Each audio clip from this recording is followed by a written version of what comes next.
Hello and welcome to the excellence classes. मैं हिमांशु मिश्रा आप सभी लोगों का अपने यूट्यूब चैनल में स्वागत करता हूं। तो दोस्तों, जैसा हम लोगों ने अनाउंस करा था कि हम लोग हर संडे एक टेस्ट लेंगे और उसमें से जो पहला टेस्ट आज शुरू किया गया और वो टेस्ट था जीके के सारे सवालों का। तो देखिए, उसमें जो पहला सवाल आया था वो क्या था कि वैश्वीकरण का अर्थ क्या है। तो वैश्वीकरण का अर्थ मैंने अपने कई वीडियो में समझाया हुआ है, अपने इकोनॉमिक्स वाले वीडियो में भी समझाया है, एसएससी के जो प्रीवियस ईयर क्वेश्चन वाले वीडियो बनाए थे इकोनॉमिक्स से रिलेटेड उसमें भी समझाया है। तो अभी हम लोग देखते हैं कि वैश्वीकरण का अर्थ क्या है। तो देखिए, वैश्वीकरण का अर्थ होता है घरेलू व्यवस्था का वैश्विक व्यवस्था के साथ एकीकरण, यानी तीसरा नंबर ऑप्शन। अब देखिए ये होता क्या है। तो ये एलपीजी मॉडल के अंतर्गत आया था। एलपीजी मॉडल का फुल फॉर्म मैंने बताया हुआ है। एल से लिबरलाइजेशन, पी से प्राइवेटाइजेशन और जी से ग्लोबलाइजेशन। और ये मॉडल कब आया था? तो 1991 में आया था। और उस समय के जो हमारे पीएम थे वो कौन थे? तो नरसिम्हा राव थे। और उस समय वित्त मंत्री कौन थे? तो वो मनमोहन सिंह जी थे। ठीक है दोस्तों, अब हम अपने अगले प्रश्न की तरफ चलते हैं। हमारा अगला प्रश्न है गुप्त वंश का अंतिम स्वीकृत सम्राट कौन था? तो देखिए, गुप्त वंश का जो अंतिम स्वीकृत सम्राट था वो विष्णुगुप्त था। और गुप्त वंश के संस्थापक कौन थे? तो गुप्त वंश के संस्थापक श्रीगुप्त थे। और गुप्त वंश में ही एक समुद्रगुप्त थे जिनको भारत का नेपोलियन कहा जाता है। और साथ ही साथ इन्हें कविराज की उपाधि भी दी गई थी। ठीक है दोस्तों, अब हम अपने अगले प्रश्न के तरफ चलते हैं। और हमारा अगला प्रश्न है भारतीय संविधान के किस भाग में पंचायत का उल्लेख किया गया है? तो देखिए, भारतीय संविधान के भाग 9 में पंचायत का उल्लेख किया गया है। और पंचायत को 73वें संविधान संशोधन 1993 द्वारा क्या किया गया था? संवैधानिक दर्जा दिया गया था। ठीक है दोस्तों, इसके साथ ही साथ हम अपने अगले प्रश्न की तरफ चलते हैं। और हमारा अगला प्रश्न है पटेलिया जनजाति किस राज्य से संबंधित है? तो देखिए, पटेलिया जनजाति जो है वो गुजरात राज्य से संबंधित है। मैंने पिछली वीडियो में भी बताया था, जब मैं ये मिसलिनियस क्वेश्चंस का बना रहा था 14 तारीख के, जो हमारे क्विज वाले वीडियो बनाए थे मैंने, तो उसमें भी मैंने बताया था कुछ जनजातियों के बारे में। और उसमें मैंने ये जिक्र भी करा था पटेलिया जनजाति के बारे में।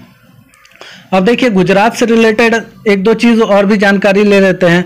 तो गुजरात की राजधानी कहाँ है? गांधीनगर। गुजरात के वर्तमान जो मुख्यमंत्री है वो कौन है? विजय रूपानी। और वर्तमान राज्यपाल कौन है? तो आचार्य देवव्रत। ठीक है दोस्तों, अब हम अपने अगले प्रश्न की तरफ चलते हैं। तो हमारा अगला प्रश्न है आम्फन तूफान का नामकरण किस देश के द्वारा किया गया था? तो देखिए, आम्फन तूफान जो है उसका नामकरण किया गया था थाईलैंड के द्वारा। और थाईलैंड की जो भाषा है थाई, उसमें आम्फन का अर्थ क्या होता है? तो आकाश होता है। और आम्फन तूफान से प्रभावित जो सबसे ज्यादा प्रभावित राज्य हुआ था भारत का, वो कौन थे? तो वो थे वेस्ट बंगाल और ओडिशा। ठीक है दोस्तों, अब हम अपने अगले प्रश्न की तरफ चलते हैं। और हमारा अगला प्रश्न है बिहार बंगाल से किस वर्ष अलग हुआ था? तो देखिए, बिहार जो है वो बंगाल से 1912 में अलग हुआ था। ठीक है, और उसके बाद फिर उड़ीसा से कब अलग हुआ था? उस समय तक हमारा जो बिहार था वो उड़ीसा के साथ संयुक्त था। और उड़ीसा से कब अलग हो गया था? तो 1937 में अलग हो गया था। और उसके बाद फिर बचा कौन था? तो बिहार और झारखंड बचे हुए थे, जो 2002 में अलग हो गए थे। ठीक है, तो चलते हैं हम अपने अगले प्रश्न की तरफ। हमारा अगला प्रश्न क्या है? निम्नलिखित में से कौन सी एक समिति ने नागरिकों को मूल कर्तव्य को सम्मिलित करने की अनुशंसा की थी? तो देखिए, नागरिकों के मूल कर्तव्य की जो सम्मिलित करा गया था वो स्वर्ण सिंह समिति की अनुशंसा पर की गई थी।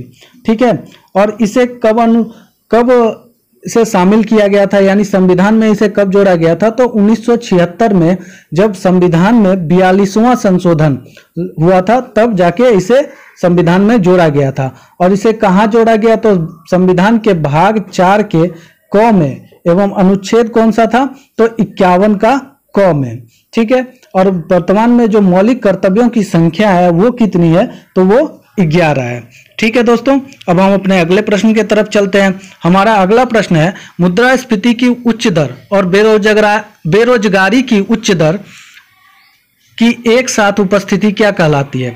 तो ये कहलाती है स्टैगफ्लेशन।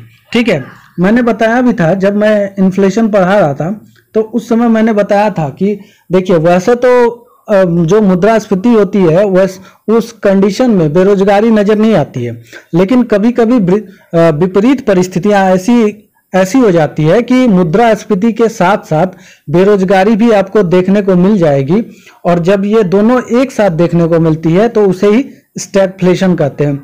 और इन्फ्लेशन जो है वो तो मुद्रास्फीति की अंग्रेजी हो जाती है।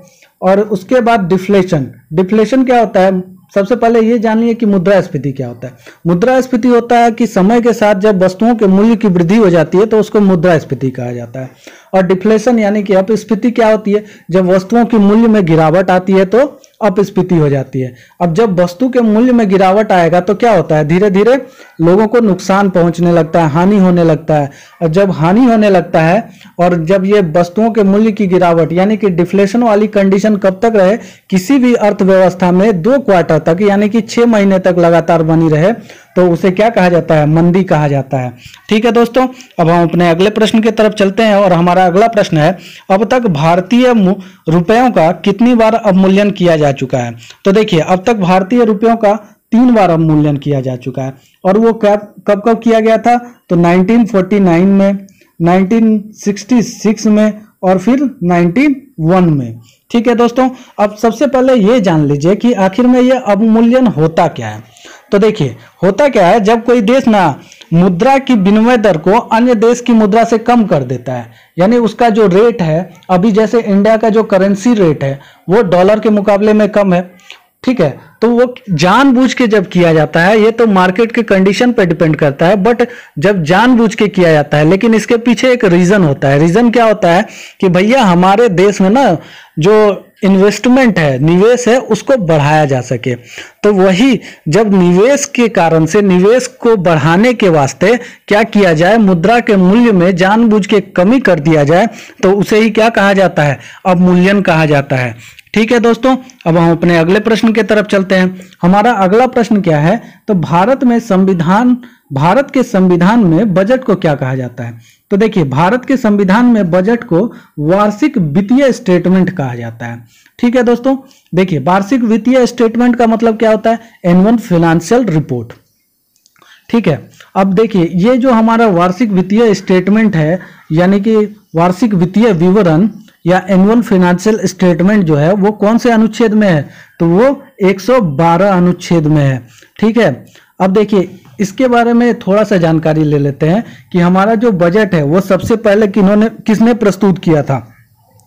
तो हमारे देश में सबसे पहले बजट को प्रस्तुत करने वाले व्यक्ति कौन थे, आर.के. शनमुखम शेट्टी थे।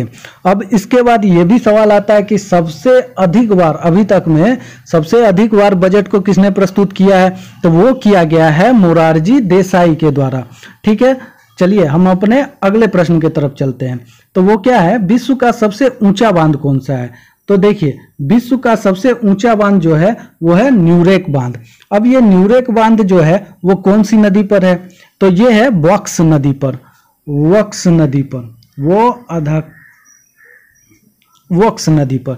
ठीक है, और इसकी ऊंचाई कितनी है, तो 304 मीटर है। इसके साथ ही साथ देखिए इंगुरी नदी जो है वो जॉर्जिया में है, और ये कौन सी नदी पर है, तो ये इंगुरी नदी पर है।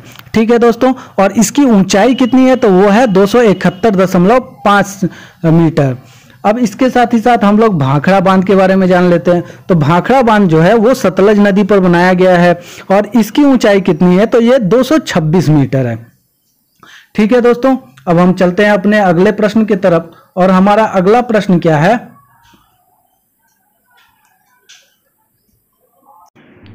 तो देखिए हमारा अगला प्रश्न जो है वो क्या है कि रेल पुलिस किस सूची का विषय है। तो रेल पुलिस जो है वो राज्य सूची का विषय है। अब ये सूचियां कहाँ सम्मिलित की गई है, तो देखिए हमारे संविधान के जो 7वीं अनुसूची है उसमें इन सूचियों का वर्णन किया गया है कि कौन सी विषय जो है, कौन सी चीज राज्य सूची में रहेगी, कौन सी समवर्ती सूची में रहेगी और कौन सी संघ सूची में रहेगी। ठीक है दोस्तों, अब हम चलते हैं अपने अगले प्रश्न की तरफ। तो देखिए हमारा अगला प्रश्न क्या है, एकूशे पुस्तक मेले का आयोजन वर्ष 2020 में किस देश में किया गया है। तो देखिए ये जो पुस्तक मेला था वो बांग्लादेश में किया गया था। इसका आयोजन बांग्लादेश में किया गया था और इसका उद्घाटन किसने किया था? तो बांग्लादेश की जो प्रधानमंत्री है शेख हसीना, उन्होंने करा था। ठीक है दोस्तों, अब हम चलते हैं अपने अगले प्रश्न की तरफ। तो हमारा अगला प्रश्न क्या है? हमारा अगला प्रश्न है कि वर्तमान में तेलंगाना के राज्यपाल कौन है? तो देखिए, वर्तमान में तेलंगाना के राज्यपाल जो है वो है तमिलिसै सुंदरराजन। ठीक है, और तेलंगाना के वर्तमान में मुख्यमंत्री कौन है? तो वो है के पलानीस्वामी, के पलानीस्वामी। ठीक है दोस्तों, अब हम अपने अगले प्रश्न की तरफ चलते हैं। हमारा अगला प्रश्न क्या है कि गरुड़ ऐप किस राज्य सरकार द्वारा लॉन्च किया गया था? तो देखिए, गरुड़ ऐप जो है वो बिहार सरकार द्वारा लॉन्च किया गया था और इसका उद्देश्य क्या था? इस ऐप के जरिए किया क्या जाता था? तो कोरोना मरीजों की मॉनिटरिंग करने के लिए इस ऐप को लॉन्च किया गया था। ठीक है दोस्तों, अब हम अपने अगले प्रश्न के तरफ चलते हैं और हमारा अगला प्रश्न क्या है कि मूर्ति देवी पुरस्कार किस क्षेत्र में दिया जाता है? तो मूर्ति देवी पुरस्कार जो है वो साहित्य के क्षेत्र में दिया जाता है और 2019 में ये जो मूर्ति देवी पुरस्कार किन्हें प्रदान किया गया? तो वो किया गया था विश्वनाथ तिवारी जी को। और उनके किस रचना के लिए दिया गया था? तो वो थे अस्ति और भवती। ये उनकी हिंदी साहित्य की रचना थी जिसके लिए उन्हें मूर्ति देवी पुरस्कार प्रदान किया गया था। ठीक है दोस्तों, अब हम चलते हैं अपने अगले प्रश्न की तरफ। तो हमारा अगला प्रश्न क्या है कि मेरी सहेली पहल किस मंत्रालय द्वारा आरंभ किया गया था? तो देखिए, ये जो मेरी सहेली पहल है वो रेल मंत्रालय द्वारा आरंभ किया गया था और इसका उद्देश्य क्या था? तो इसका उद्देश्य ये था कि महिला यात्री जो रेल में सफर करती हैं उनको होने वाली समस्याओं के बारे में जानकारी प्राप्त करना। ठीक है दोस्तों, अब हम अपने अगले प्रश्न की तरफ चलते हैं। तो हमारा अगला प्रश्न है किड्स राइट इंडेक्स 2020 में भारत का स्थान कौन सा था? तो ये था भारत का स्थान 113 और इसमें पहले स्थान पे कौन थे? तो पहले स्थान पर था आइसलैंड। ठीक है दोस्तों, अब हम अपने अगले प्रश्न की तरफ चलते हैं। हमारा अगला प्रश्न क्या है? भोपाल मेट्रो रेल का नाम बदलकर क्या किया गया है? तो भोपाल मेट्रो रेल का नाम बदलकर भोज मेट्रो किया गया है। ठीक है दोस्तों, अब इसके बाद हमारा जो आज का आखिरी प्रश्न था वो क्या था? किसे वर्ष 2020 में पद्म भूषण पुरस्कार मिला है? तो देखिए, ये जो थे वो आनंद महिंद्रा थे। आनंद महिंद्रा जी को वर्ष 2020 में पद्म भूषण पुरस्कार मिला है। अब देखिए, मैरी कॉम को कौन सा पुरस्कार मिला है? तो मैरी कॉम को पद्म विभूषण पुरस्कार मिला है। और ये जो सुरेश वाडेकर है, इन्हें कौन सा पुरस्कार मिला है? तो इन्हें पद्मश्री पुरस्कार मिला है। और ये जो रोहिणी मेनन है, इनको कौन सा पुरस्कार मिला है? तो ये इन्हें मिला है चमेली देवी जैन पुरस्कार। और ये चमेली देवी जैन पुरस्कार किस क्षेत्र में दिया जाता है? तो वो साहित्य के क्षेत्र में दिया जाता है। ठीक है दोस्तों, बस इतने सारे ही प्रश्न थे और ये प्रश्न जो है आज के क्विज में लिए गए थे। आशा करते हैं कि आप सभी लोगों को सारा कुछ समझ में भी आया होगा और इसके साथ ही साथ जो अगले वीक में टेस्ट होगा वो भी अन्य फैकल्टियों के द्वारा लिया जाएगा। तब तक के लिए आप सभी लोग हमारे सभी वीडियो को देखिए, क्योंकि वीडियो से रिलेटेड ही सारा का सारा सवाल लगभग रहता है। कुछ सवाल अलग से आते हैं, जैसे कि करंट अफेयर के सवाल थे वो अलग से मैंने दिए थे। ठीक है दोस्तों, तब तक के लिए धन्यवाद।